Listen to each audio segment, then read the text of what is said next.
Morning सुप्रभात दोस्तों, ये है आपका अपना प्रिय डॉक्टर आदि का शब्द मानुस और आपके लिए लेकर आया आपका मनपसंद program positive karma episode number 1195 और स्थान है दिल्ली। दोस्तों, श्रावण का समय चल रहा है और इसमें एक बहुत ही अच्छी कहानी है मेरे पास में जिसका शीर्षक है वैभव लक्ष्मी। मुझे उम्मीद है कि आपको पसंद आएगी। आज का विशेष इस कहानी से शुरू करता हूं, वैभव लक्ष्मी।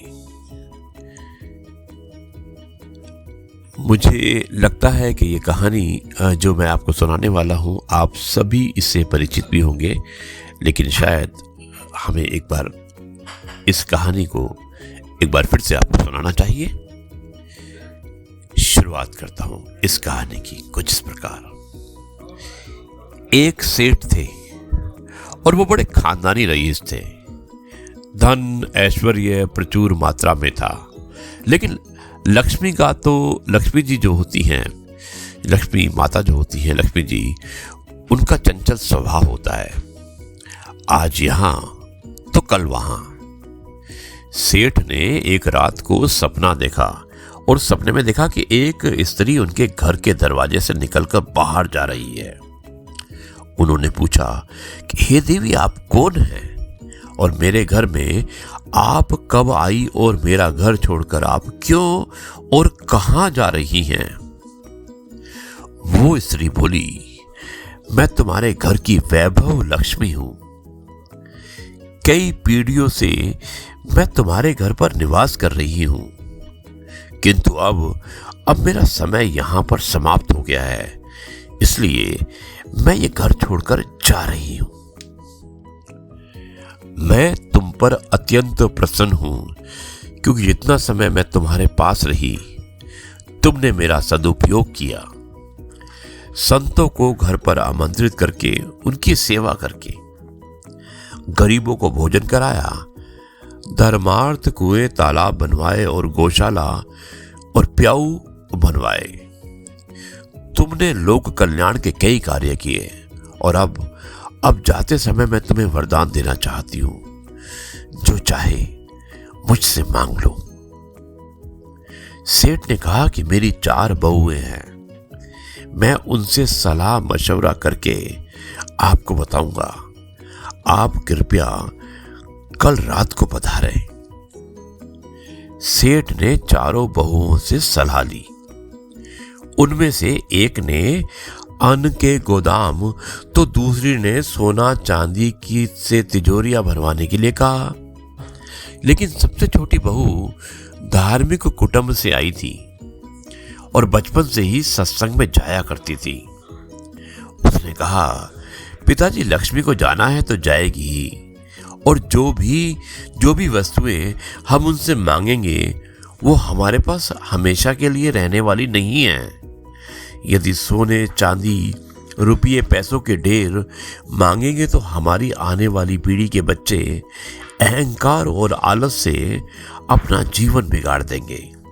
इसलिए अगर आपको लक्ष्मी जी से मांगना है तो आप लक्ष्मी जी से कहिएगा कि वो जाना चाहती है तो अवश्य जाएं, लेकिन हमें ये वरदान दे कि हमारे घर में सज्जनों की सेवा पूजा, हरि कथा सदा होती रहे और हमारे परिवार के सदस्यों में आपसी प्रेम बना रहे, क्योंकि परिवार में प्रेम होगा तो विपत्ति के दिन भी आसानी से कट जाएंगे।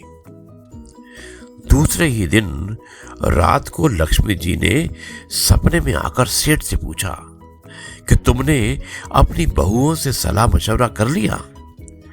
क्या चाहिए तुम्हें?